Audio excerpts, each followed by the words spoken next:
Bonsoir. Ce soir, c'est mamie qui raconte. L'histoire de la remise des carnets. C'est la fin du mois. Il est presque 16 heures et dans quelques minutes, le directeur va venir nous remettre les carnets. Les copains font tous une drôle de tête. La maîtresse aussi a l'air embêtée. Oh, ce n'est pas drôle. Pour personne, la remise des carnets. Ni pour le directeur, ni pour la maîtresse, ni pour nous. Surtout pas pour nous. Ça y est, il est 16 heures. Le directeur entre dans la classe. Il n'a pas l'air content du tout. Il pose les carnets et les livres sur le bureau, puis lentement, il se tourne vers nous. Il reste là, debout sur l'estrade, et nous regarde un par un d'un œil sévère. Nous, on rentre la tête dans les épaules. C'est vrai qu'on n'a pas été très sages ce mois-ci, les copains et moi. On a fait quelques bêtises. Le plus drôle, c'est l'autre matin, quand Lucien a ramené son lapin dans son sac pour nous le montrer à la récré.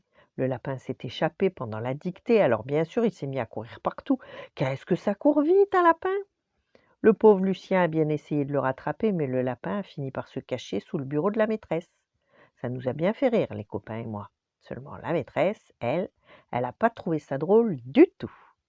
Du coup, toute la classe a été punie, sauf Reynald, mais lui, il ne sait pas s'amuser. Le directeur a dû être mis au courant pour l'histoire du lapin, car il continue de nous fixer d'un œil sévère, tandis qu'on se tasse un petit peu plus sur nos chaises. Pour Léon, c'est pas facile, parce qu'il est très grand, Léon, et que Lisette devant lui est toute petite. Je me demande bien ce que nous allons faire de vous, soupire le directeur. Il soupire ça tous les mois. Cette fois pourtant, ses sourcils sont si froncés qu'ils se touchent. On dirait la tête de mon père la dernière fois que j'ai cassé une vitre de la maison en jouant au ballon dans le jardin avec les copains. Il n'était vraiment pas content, mon papa. Le directeur regarde la maîtresse. Elle a l'air navrée, elle aussi. Seul, Reynald se tient bien droit et lève le menton bien haut. Et Reynald, c'est le premier de la classe aussi. La remise des carnets, il adore. C'est lui qui a tous les prix. Le directeur soupire à nouveau. Puis il se tourne vers Maxime. Il n'a pas de chance, Maxime. C'est toujours lui qui reçoit son carnet en premier, à cause de l'alphabet. Il le regarde un long moment, sans dire un mot. « Est-il besoin de commenter un tel carnet ?» lui demande-t-il enfin.